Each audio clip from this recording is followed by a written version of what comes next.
Le président zambien Hakainde Hichilema a appelé à une collaboration renforcée entre le gouvernement et l'Église pour combler les déficits de financement dans le secteur de la santé, considérant ce défi comme une opportunité stratégique. Lors d'une rencontre avec l'Association des Églises pour la santé de Zambie et d'autres organismes religieux, il a salué le rôle essentiel des hôpitaux missionnaires et a souligné l'importance d'un partenariat sincère et durable. Il a également encouragé les institutions confessionnelles à accéder aux fonds de développement des circonscriptions pour soutenir des projets liés à l'eau, à l'assainissement et aux maternités, tout en insistant sur le lien entre croissance économique et renforcement des systèmes de santé.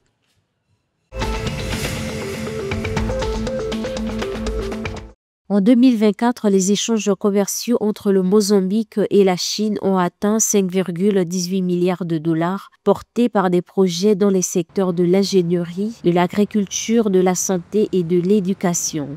Lors d'un séminaire à Maputo, l'ambassadrice chinoise Zheng Xuan a souligné que la Chine est le deuxième partenaire commercial du Mozambique avec des investissements majeurs dans les infrastructures et l'agroalimentaire. Elle a également mentionné des accords douaniers avantageux pour les produits mozambicains et des projets stratégiques comme la plus grande plantation de riz du pays. Le partenariat sino-mozambicain, formalisé en 2016, repose sur des principes de développement durable et d'avantages mutuels.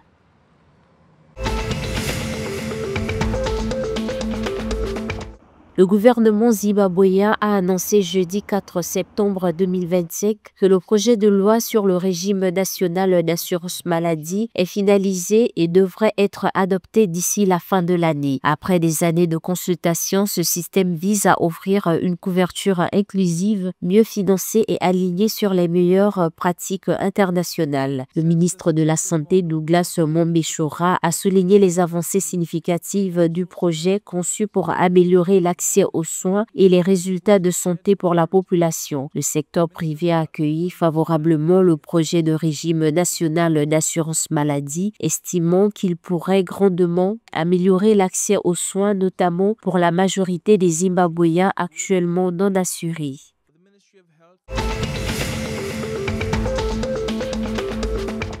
Le gouvernement zimbabwéen a annoncé jeudi 4 septembre 2025 que le projet de loi sur le régime national d'assurance maladie est finalisé et devrait être adopté d'ici la fin de l'année. Après des années de consultation, ce système vise à offrir une couverture inclusive, mieux financée et alignée sur les meilleures pratiques internationales. Le ministre de la Santé, Douglas Mombeshora, a souligné les avancées significatives du projet conçu pour améliorer l'accès aux soins et les résultats de santé pour la population. Le secteur privé a accueilli favorablement le projet de régime national d'assurance maladie, estimant qu'il pourrait grandement améliorer l'accès aux soins, notamment pour la majorité des Zimbabwéens actuellement non assurés.